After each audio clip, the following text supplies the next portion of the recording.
लाडली से बन चुकी बोझ। कविता अपने माता पिता की बहुत लाडली थी। 3 बड़े भाइयों की बहन थी।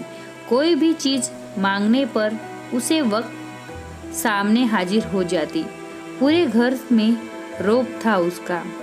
पूरे परिवार और नौकरों पर राजकुमारी की तरह हुक्म चलाती थी कविता। स्कूल में भी पूरा रौब था उसका।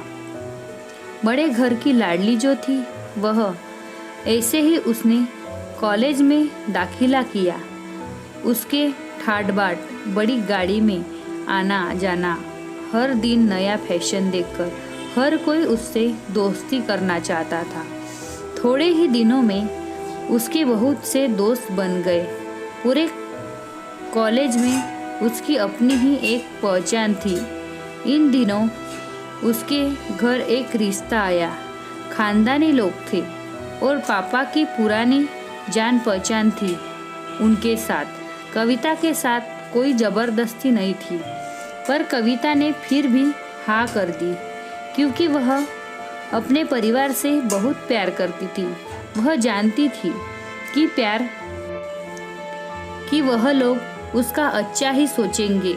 लड़के का नाम राज था। राज काफ़ी पढ़ा लिखा और समझदार लड़का था। ससुराल वाले भी बहुत अच्छे थे। ससुराल में कविता की जगह वैसे ही थी जैसे कि मायके में। कोई भी कार्य कविता की सलाह के बिना नहीं होता था। सबकी लाडली बहू बन गई थी वह। फिर उसके घर एक बेटे का जन्म हुआ। राहुल कविता को जान से प्यारा था। पोता पाकर ससुराल वाले तो फूले नहीं समाते थे। कविता कभी कभी सोचती कि उसकी किस्मत कितनी अच्छी है। उसका हर अपना उसे कितना प्यार करता है। चाहे जीवन में कैसा भी समय आए, मेरे अपने हमेशा मेरे साथ है। मैं कभी अकेली नहीं हो सकती। कितनी खुशकिस्मत हूँ मैं। पर शायद कविता की खुशियों को उसकी अपनी ही नज़र लग गई थी। एक दिन वह मायके जाने की जिद कर बैठी। राज को बहुत काम था, लेकिन वह फिर भी उसे ले गया। रास्ते में उनकी गाड़ी अन्य गाड़ी से टकरा गई। कविता, राज और राहुल बहुत बुरी तरह से जख्मी हो गए।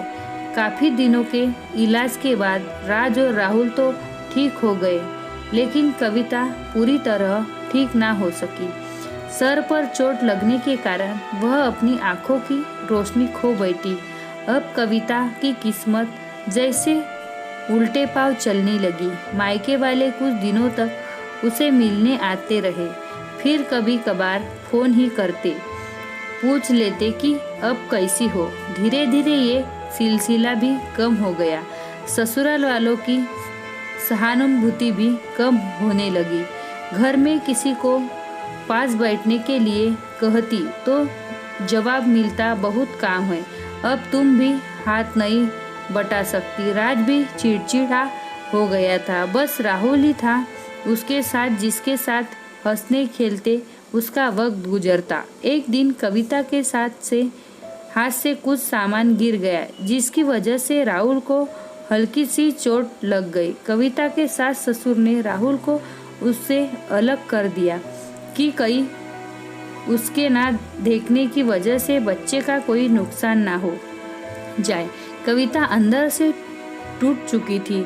एक दिन उसने सबके सामने मायके जाने की इच्छा रखी तो राज उसे तुरंत मायके छोड़ आया, जैसे ही वह भी यही चाहता था, लेकिन राहुल को उसके साथ नहीं भेजा गया। कविता कभी राहुल से दूर नहीं रही थी, पर अपनी कमी के कारण उसके ज़्यादा बहस नहीं की। कविता को लगा कि वह 3-4 दिन वहाँ रहेगी तो थोड़ा हवा पानी बदल जाएगा, क्योंकि वह कितने दिनों से कहीं भी बाहर नहीं गई थी। घर वाले भी इतने दिनों बाद उसे देखकर कितने खुश होंगे। कविता के घर पहुँचने पर सब लोग बहुत खुश हुए। खाने से सब कुछ कविता की पसंद का ही बना था। सबसे अपने मम्मी पापा और भाई भाभीियों से दिल खोल कर बातें की। उनके छोटे छोटे बच्चे भी बुआ के साथ घुल मिल गए थे। रात को सोने के वक्त जब वह कपड़े बदलने लगी तो उसे पता चला कि उसका बैग तो बहुत भरा हुआ था। वह सब समझ गई। वह बहुत उदास हो गई। कुछ दिनों तक तो सब ठीक रहा, फिर जैसे सब बदलने लगा, सबका व्यवहार बदल रहा था। वह लोग जैसे थक चुके थे उससे। सब लोग घुमा फिरा कर पूछने लगे कि राज कब आ रहा है, उसे ले जाने। वह बहाना बना देती, जबकि वह जानती थी कि उस घर में अब उसके लिए कोई जगह नहीं। कविता से चलते वक्त कुछ ना कुछ नुकसान हो जाता। थोड़ी बहुत टोका टाकी उसे सुनाई देती, वह टाल देती। एक दिन उसके हाथ से लगकर एक कीमती फूलदान टूट गया। छोटी भाभी ने बहुत हंगामा मचाया। कविता के माता पिता रोज रोज के झमेलों से तंग आ गए थे। उन्होंने राज को खुद से फोन कर दिया। राज कविता को अपने घर ले गया। कविता को अपने परिवार वालों से ये उम्मीद ना थी। जिस कविता ने कहे बिना घर में एक पत्ता भी नहीं हिलता था, उस घर में के लिए वह अब बोझ बन चुकी थी। राज के साथ ससुराल आते वक्त वह बहुत खुश थी, क्योंकि वह अपने घर जा रही थी, अपने जिगर के टुकड़े राहुल के पास। परंतु यह खुशी भी कुछ पल की ही थी। सारा बंदोबस्त पहले ही किया हुआ था। कविता को सीधे ऊपर वाले कमरे में पहुंचा दिया गया। राहुल से दूर रहने की सख्त चेतावनी दी गई। एक कामवाली लता को उसकी जिम्मेदारी सौंप गई, जो उसके खाने पहनने जैसे जरूरत का ध्यान रखती। कविता ज्यादातर चुप ही रहती। कभी कभी कामवाली लता से थोड़ा बतिया लेती। उसके जरिए राहुल का पता चल जाता। सबकी लाडली बेटी और बहू सबके लिए लाडली से बोझ बन चुकी थी।